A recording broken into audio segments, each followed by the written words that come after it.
Kaadun polvilleni, nielaisen, irvistän. Mietin, miltä mahdan näyttää nyt. Kyyneleet valuvat. Kävin Australiassa heti täytettyäni 30. Kyseessä oli työmatka. Muutenhan koko mantereelle ei olisi ulkolaista enää päästettykään.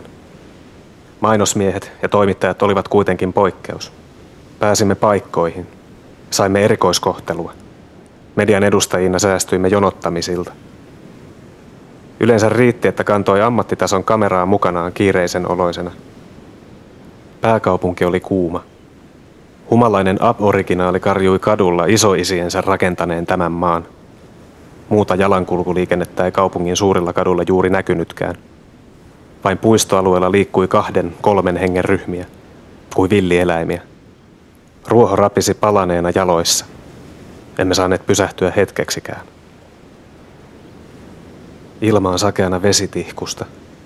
Vapisen kuumeisena, yskin, irvistän. Nousen, jatkan matkaani. Pian ne näkyivät edessämme, kuin merestä pystyyn hypänneet laivat. Pyyhin silmistäni vesisateen ja kyyneleet. Edessäni voisi seisoa Sydneyn oopperatalo, mutta se onkin vain kasaan viskattu. Tuhansia ja tuhansia tonneja painava keinotekoinen vuoristo. Kokonainen kalastuslaivue murskattuna, läjäksi auringossa paahtunutta metallia.